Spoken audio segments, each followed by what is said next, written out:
good point. The tricky part is that when you're playing along, is that how do you take knowledge? So, if there's somebody who takes like a video of it, that might be one way to do it. Because everybody has usually like their cameras with them anyway, so you can just do it in a really cheap and easy way.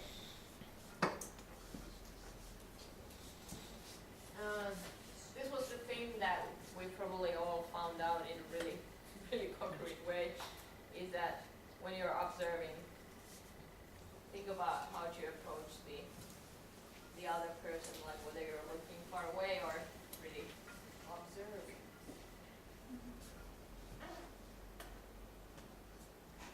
If you have a thing, like if you're designing your chair or something really, really concrete, observing could be a really awesome way to do it. Because then they can just use it and you can see how they are using it, and you can see when their face goes like, if it's not full, and really take all that down.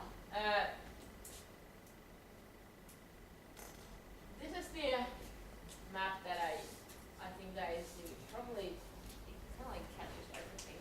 If you're doing observing, you're just not looking at what they do. It's just one thing.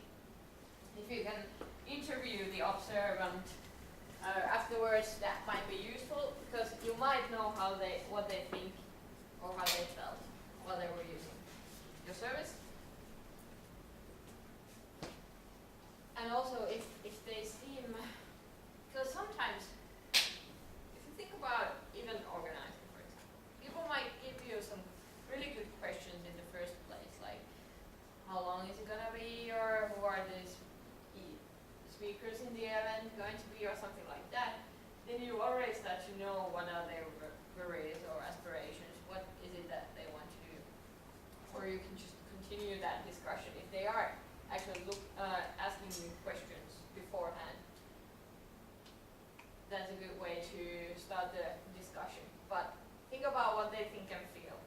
If they look worried, or if they don't come because they are, I don't know, somehow concerned about what's it gonna be, or what's it gonna be like, then it's something that you really want to know. Because again, we are looking for emotionally interesting stuff.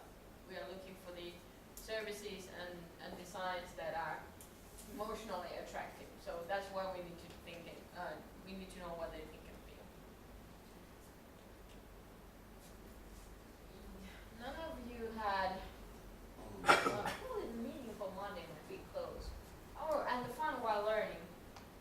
But if you think about service experiences, and if you think about really giving them somewhat whole experience, then also the what do they hear, what do they smell, might be crucial. We've been doing some projects with the local amusement park, Särkänniemi, and there they think about all the senses, like what do they feel when they go there? Is it like feel in their hands? And there is lots of crafts and stuff that they can do, because they get the kind of like the memory of feeling something different. Or well, anyway, so what is it that they hear while they are using your service? You know that in some supermarkets they have an inside bakery, and you know that it's not just a random thought, or it's not just only because that you could get fresh bread. It's also because it gives a nice smell. So all the senses, if possible, what do they see, and then again, what do they say or do? And what people say and do might be completely two different things. You know that we all say that we like to live a healthy life, but we still go out and eat some pizza. So it's different. Think about if you can spot something, and then start to build from that. Like if it's something, because it's always interesting if it's something completely different. Like if there is an inconsistency somewhere, it can be something else as well. But if there's an inconsistency, then there's something in it, usually. why the hell is it so? So you start to figure out, why is that so? And the basic things, pains and gains.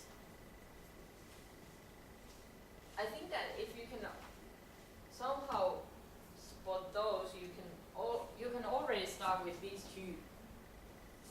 Like if it takes time, if it's too tricky, if it's too complicated.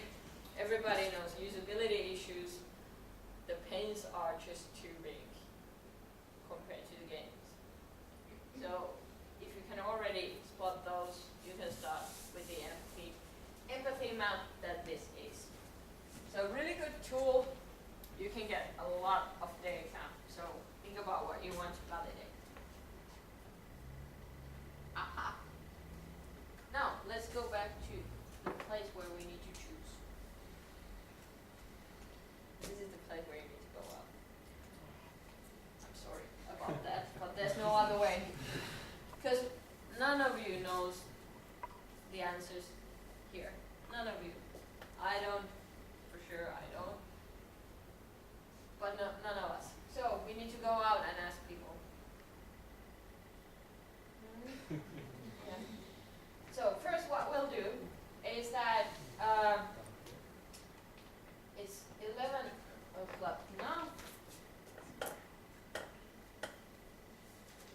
You'll get to have, you guys need a break? No. No? Okay, then we'll do it right away. So first, you can do it in teams or you can do it individually. But first you need to decide what it is that you want to validate. So you are kind of like deciding what you are going after in this practice. Let's put it here. Now, I'm going to wipe that. Have you guys written some of this down? I can just write it again then. Pick what it is that you're looking after now today. Why is it what you want to validate? What is the thing that you want to know about your customers? What is the thing that you want to know about your value proposition? What is it? Then you choose a tool. You can choose one of those, or you can come up with something else. If you are choosing the middle one, the discussion with the prototype, then you probably need to come up with one fast, because we don't have that much time, but that's good because we're doing it lean. So you need to come up with some kind of prototype if you want to do it that way. You can always, like, what are my absolute favorites, but what no one really actually ever does, is that they act. So if you are a drama student, as a minor, now's your time on the plate. So choose a tool. What is it? And then we need to be ready by, let's say 11:45. I'm a bit worried that whether you come back or not. Please promise me that you will. Okay. I won't be mad if you come with just one customer contact. 11:45, you'll come back with the data. You'll have something about your customers.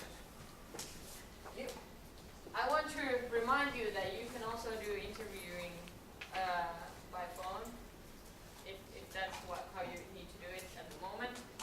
There is the good thing is that we got some local supermarket really close, and we got lots of companies here around this area, because I've been researching it really carefully before I came here. So we know that we got both. We got like B2C customers and we got B2B customers here around. So you can go anywhere. Asians, I don't know, but Europeans for sure. So you design a research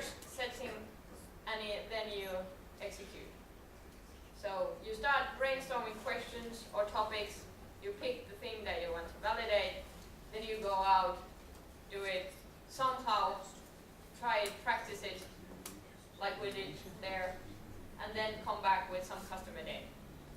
Am I clear? Okay. If you want any help with the questions or how to approach somebody or how to do this, then just come and ask me. And we'll see 11:45. Please come back.